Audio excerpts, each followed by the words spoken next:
May the words of my mouth and the meditations of all of our hearts be pleasing in your sight, O Lord, our rock and our Redeemer. Amen. Please be seated. Merry Christmas, everyone. Someone told me a story this week about her brother, that when her brother was 3 years old, he was accidentally left alone in the living room of their home for a few minutes with an open can of 1 gallon can of paint, an open can. And my favorite part of the story is that this person didn't even have to tell me what happened next. All she said was an open can of paint and an unattended child. And then she said, "What more do you need to know?" I loved that. What more do you need to know? Isn't it so true that sometimes the first part of the story is all you need to know where the story is going?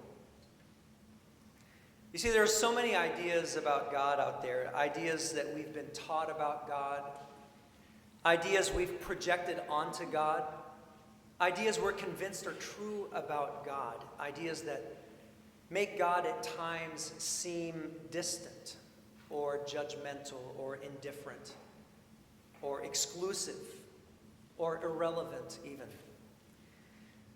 And what I want to show us tonight is that if we open our eyes to what is actually going on in this Christmas story and what that is telling us about God, if we let the story speak for itself, then we'll be left with only one question if we really listen. And that question is, what more do you need to know? In the summer of 2015, we were getting ready to make an international trip to visit my brother and his family in Sweden. It was a late afternoon flight out of Dulles, which was really good for us because we had a 5-year-old and a 7-year-old at the time, so we didn't have to wake anybody up early. We could just take our time packing and walking out the door in the afternoon. And as usual with international trips, we had budgeted getting to the airport 2 hours ahead of time. So we're getting up to that time we're supposed to leave the house, and I go to the file drawer where we have our passports, and I go to that manila folder that says passports. And I open it, and the passports aren't there, which is weird because just a few weeks earlier, I had taken them out to look and make sure they weren't expired, and I put them back in there. Okay, Tannery, do you know where the passports are? No. Well, so we look around the house. They're nowhere to be found. And the best way for me to describe the next 2 hours was to say that it was a descent into chaos. I mean, I remember at one point opening the fridge just to see. Maybe I took something out and I had, absent-minded, and I left them in there. So we had budgeted to leave at 4, right? Our flight's at 7. Budget leave at 4. That would have given us time to go get gas, then drive to the airport, park the car in long-term parking, and then get to the airport building in 2 hours ahead of time. So now we're watching the clock. 4:30, 5 o'clock, 5:30, no passports. I finally had to just sit the kids down, and they're young. They've got their backpacks on and their stuffed animals, and they're ready to go to the airport. And I'm like, guys, I'm so sorry, I don't know what to tell you. We're not going to Sweden. And right then, Tannery goes, "Oh my God, here they are!" So they had apparently slid between the manila folders and all the things, and they were at the bottom of the file cabinet. I was like, how did they get there? Who cares? Get in the car. So we're in the car. Now it's 5:30, right? And it's bumper-to-bumper traffic on the Beltway in rush hour. And my phone is telling me it's going to take us 52 minutes to get to the airport. What that means is that would give us 30 minutes to park the car, get to the airport building, go through security check. In Dulles, you guys know Dulles. Get to the international terminal and board the plane before it takes off. And just when I didn't think it could get any worse, right as I merge onto the freeway, my low fuel light goes off So I got like 25 miles before the car dies, and I'm not kidding, it's 30 miles to the airport. I thought about just leaving you guys hanging with that story. I don't know how it was a miracle we got to the airport, so that story's done. But the point that I'm trying to make is that I've been trying to appreciate the level of chaos and anxiety that Mary and Joseph were under, trying to find a place last minute for her to give birth.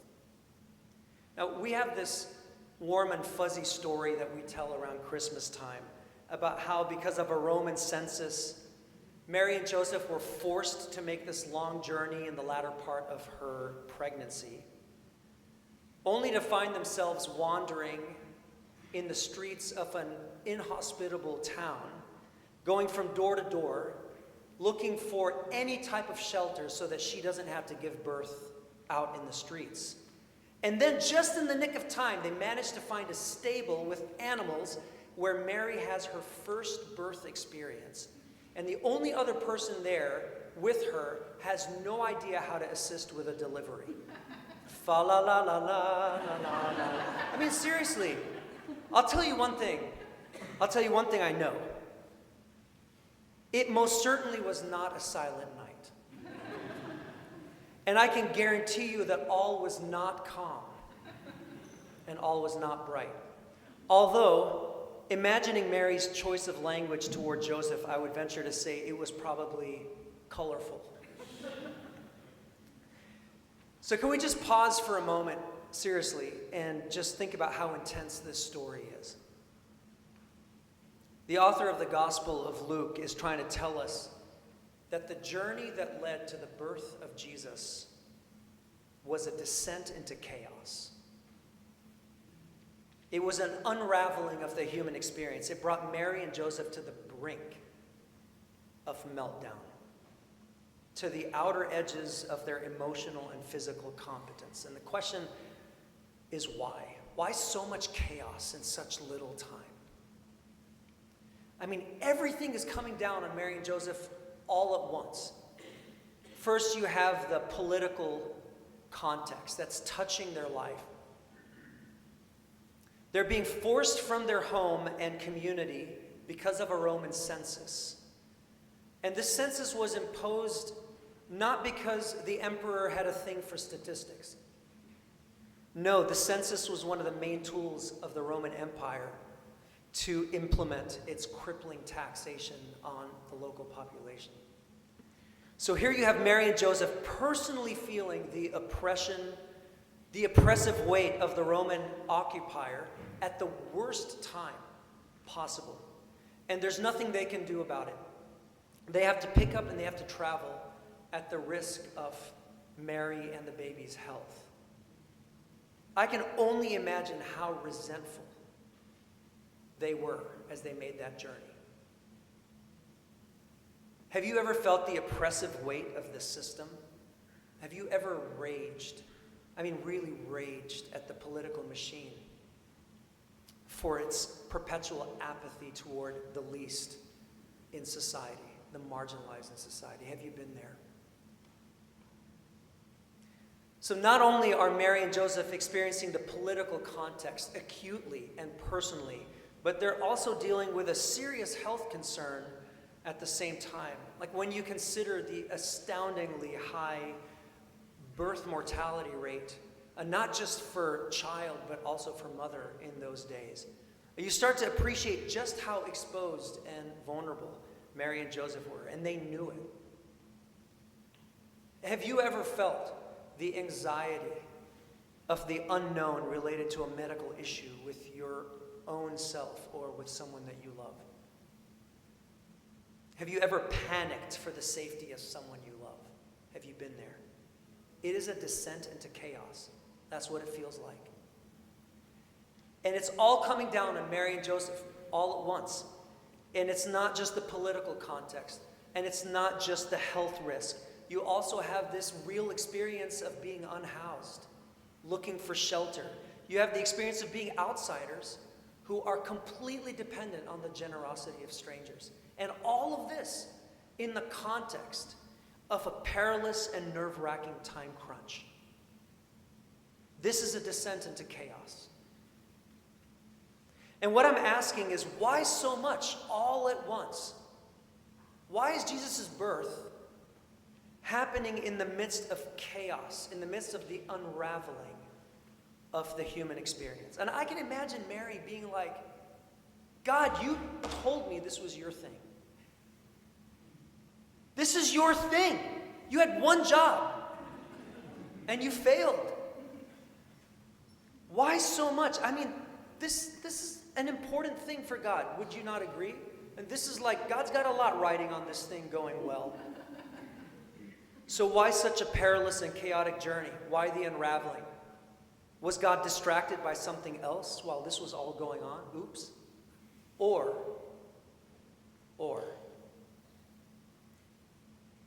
is it possible that this is God choosing a descent into chaos? Let me ask you a question. Do you know what it's like to descend into chaos? Where 1 minute things are okay and then suddenly everything falls apart. You lose your job. Or maybe a diagnosis that turns your life or your family's life upside down. Or a relapse that throws everything into a tailspin. Or maybe everything's going okay and then someone breaks your heart. Or you find that your body is failing because of your age. Or your marriage falls apart. Or someone you love is hurt or dies. Or someone you love hurts someone else. Have you been there where your world descends into chaos? I know you have, because you're human. I think about people in our country right now, individuals and communities whose whole world is descending into chaos. I think about children scrambling to find safety from bullets in schools. I think about families being separated or being forced into hiding because of the threat of deportation, or living in the constant fear that you're going to lose your basic human rights. I think of the disproportionate levels of agony and wailing emanating from places around the globe like Gaza or Sudan or Ukraine and other epicenters of suffering in our world right now, where there's an unraveling of the human experience, a shattering of the human spirit. And the question is, where is God in all of this? In these most raw and authentic and universal aspects of the human experience. Where is God in the unpredictable? Where is God in the chaos, the unraveling? Where is God in the brokenness? So there's this funny story in my extended family. My Palestinian aunt, who didn't speak a lot of English, came to visit my uncle and his family years ago in America. And one morning she's trying to put her shoes on, and here's the thing, she's highly dependent on a shoehorn to fit her feet in her shoes. And my uncle is out of the house, right? And the only other person there with her in the house was my cousin, who at the time was 4 years old. And the problem was that my aunt knew the word for shoehorn in Arabic, karata, but she didn't know it in English. And so here she is struggling to try to describe to my 4-year-old cousin at the time, right? He's my age now. Try to describe to him in her limited English what a shoehorn is so that he can go and get one for her. She's like, it's this thing for shoe, foot, and she's like struggling. Sorry, how's my Arabic accent here? Okay, so my uncle comes home later in the afternoon, my aunt's walking around without shoes on because she just couldn't communicate this. And she's so flustered, and she says to him, I didn't know how to explain to him what a karata was in English. And my uncle looks at her totally amused. And he goes, Stephen? And my cousin comes by looking at him. And my uncle goes, go get the karata. Come on. He knew the word. All she had to do was say the word. Okay, fine, whatever.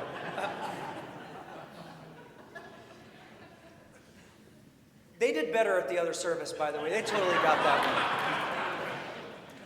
Why is it that we often overthink and overcomplicate things? Sometimes the simplest answer is like right there in front of us, especially when it comes to God. Why does it often feel like you need a PhD in theology just to understand what the church is talking about when it talks about God? Oh, the nature of God, who God is, what God cares about. Like, I need a PhD to try to understand that.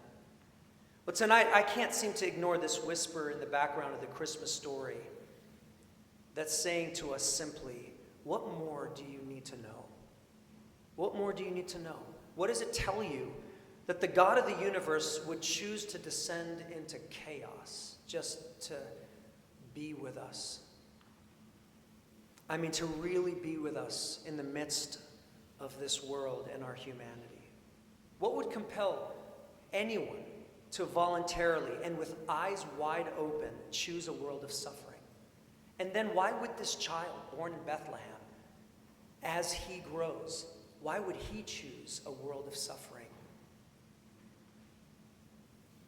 And why is it that the climax of our worship when we gather together, this moment that everything leads up to, when the priest holds the wafer, why is it that the climax of our worship is when we do what? We break something. Right.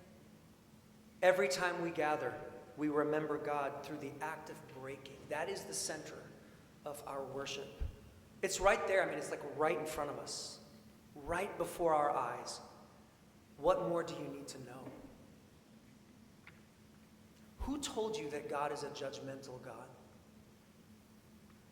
Who told you that? That God only receives you if you clean up your act? Who told you that your hardships and adversities are too trivial to God because God got bigger things that God's doing? Who told you that?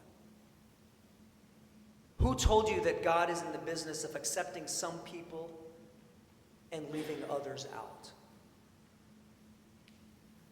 God chose to descend into chaos for you and for me. What more do you need to know?